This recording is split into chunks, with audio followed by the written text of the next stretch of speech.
भाई आ गई मौज। तो जैसा कि आप सबको पता है कि हमारी आरसीबी लगातार दूसरी बार चैंपियन बन चुकी है और आईपीएल हिस्ट्री की वो तीसरी ऐसी टीम है जिसने कि अपने टाइटल को डिफेंड किया है। हाँ, ये भी सच है कि ऐसा देखकर कई लोगों की जली तो बहुत है, लेकिन भाई साहब हमें तो खुशी ही खुशी है। और इस खुशी के मौके पर टीएबी क्रिकेट आपके लिए एक बड़ा सरप्राइज लेकर आया है। जैसा कि आप जानते हैं कि हमारे दो चैनल्स हैं, एक पर शॉर्ट वीडियोस आती हैं और एक पर लॉन्ग वीडियोस। लेकिन आरसीबी की जीतने की खुशी में आज से हम आपके लिए एक नया सरप्राइज लेकर आए हैं। अब से इस चैनल पर आपको ट्रेंडिंग वीडियोस, क्रिकेट न्यूज और जो कुछ भी क्रिकेट की दुनिया में घटेगा वो लॉन्ग वीडियोस में यहाँ देखने को मिलेगा। तो अगर आप भी क्रिकेट की दुनिया से अपडेटेड रहना चाहते हैं तो अभी सब्सक्राइब कर लो। और आज की वीडियो में हम बात करेंगे कि विराट कोहली ने जीतने के बाद ये सेलिब्रेशन क्यों किया था और आईपीएल 2026 में किस टीम को कितना प्राइज मनी मिला और फाइनल हारने के बाद जीटी की बस में ऐसा क्या हुआ कि उन्हें अपनी बस छोड़कर भागना पड़ा। तो चलो बेन स्टोक्स को याद करते हुए इस वीडियो को शुरू करते हैं। सबसे पहले फाइनल की बात करें तो जैसा कि मैंने कहा कि आरसीबी तीसरी ऐसी टीम बन चुकी है जिसने कि अपने टाइटल को डिफेंड किया। इससे पहले ये काम सीएसके ने 2010 और 11 में किया था और दूसरा मुंबई इंडियंस ने 2019 और 20 में। और अब जीटी को हराने के बाद आरसीबी दूसरी ऐसी टीम बन गई है। और क्या आपको पता है आरसीबी के मालिक यानी कि बिरला जी ने एक कमेंट किया है कि आरसीबी अगले साल अपनी हैट्रिक पूरी करने वाली है और अगर आरसीबी ने ऐसा कर दिया तो भाई साहब वो आईपीएल हिस्ट्री की पहली ऐसी टीम बन जाएगी। जरा सोचकर देखो डेस्टिनी भी क्या चीज होती है। जिस टीम को 18 सालों तक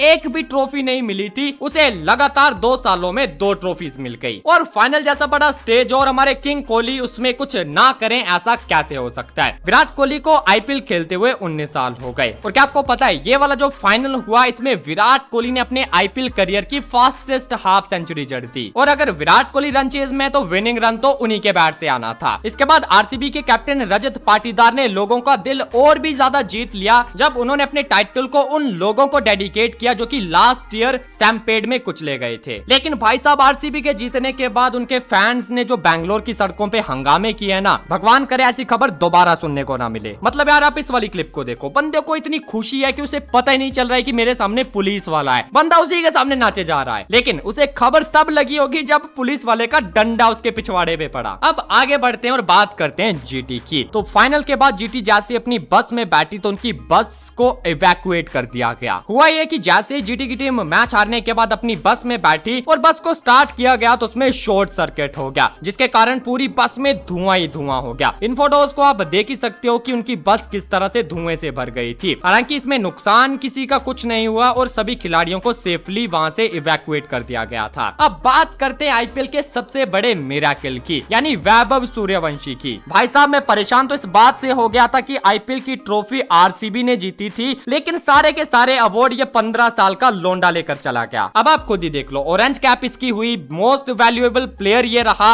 emerging player of the season भी ये रहा, super striker of the season भी और super sixes of the season भी इन्हीं के नाम रहा। यहाँ तक कि बीसीसीआई के सेक्रेटरी ने भी ओपनली वैभव को प्रेज किया था। हालांकि उन्होंने ये सस्पेंस बनाकर रखा है कि क्या उन्हें इंडियन टीम में भी डेब्यू करने का मौका मिलेगा या नहीं। लेकिन सबसे मजेदार क्वेश्चन पूछा था रवि शास्त्री ने जो कि आते ही इंटरनेट पर वायरल हो गया। रवि शास्त्री ने मजाक में वैभव से पूछा था कि भाई साहब तुम कितना दूध पीते हो और किसका दूध पीते हो जो कि तुम्हारे अंदर बॉल को स्ट्राइक करने की इतनी जबरदस्त पावर है। अब बात करते हैं कुछ अवार्ड्स की। जीटी भले ही हार गई लेकिन उनके बॉलर्स ने भाई साहब इस सीजन में सच में कमाल कर दिया। पर्पल कैप जो है वो रबाडा के सर पर रही और हमारे डीएसपी मोहम्मद सिराज के नाम ग्रीन डॉट बॉल का अवार्ड रहा। इसी के साथ कृणाल पांड्या एलिट क्लब में भी शामिल हो गए। एलिट क्लब का मतलब है कि कृणाल पांड्या अपने पूरे आईपीएल करियर में 5 बार इस ट्रॉफी को उठा चुके हैं जो कि 3 बार उन्होंने मुंबई के साथ उठाई और 2 बार अब बेंगलुरु के साथ। एंड इसी के साथ कैच ऑफ द सीजन का अवार्ड मनीष पांडे लेकर गए। भाई साहब इस बंदे की बात करना भी बनता है, मतलब कि इसे केकेआर ने टोटली इग्नोर करके रखा था लेकिन फिर एक मैच में Manish Pandey as a substitute fielding करने आता है और एक ऐसा कैच पकड़ता है कि रातों रात सुर्खियों में आ जाता है। अब बात करते हैं कुछ इंटरनेशनल क्रिकेट की। तो हाल ही श्रीलंका में इंडिया ए की एक ट्राई सीरीज होने वाली है और इस सीरीज से पहले रियान पराग इंजर्ड हो गए और उनकी जगह बीसीसीआई ने ऋतुराज गायकवाड़ को कॉल अप किया। हालांकि ऋतुराज का आईपीएल सीजन कुछ खास नहीं रहा। अब देखते हैं कि इंटरनेशनल में क्या होता है। अब आईपीएल में मिले कुछ अवार्ड्स की बात करते हैं। तो देखो बीसीसीआई ने जो टोटल प्राइस था वो 46.5 करोड़ एलोकेट किया था। अब इसे ब्रेक डाउन करें तो चैंपियंस यानी कि आरसीबी को 20 करोड़ मिले, रनर्स अप यानी गुजरात टाइटंस को 12.5 करोड़, तीसरे नंबर पर आई राजस्थान रॉयल्स को 7 करोड़ और चौथे नंबर पर आई एसआरएच को 6.5 करोड़। और बात करें विराट कोहली की इस उलुलुलु सेलिब्रेशन की तो भाई साहब ये हमें भी नहीं पता कि क्यों की गई थी। अगर आपको पता है तो कमेंट में बताओ और क्रिकेट के लिए सब्सक्राइब करो मेरे दोस्त।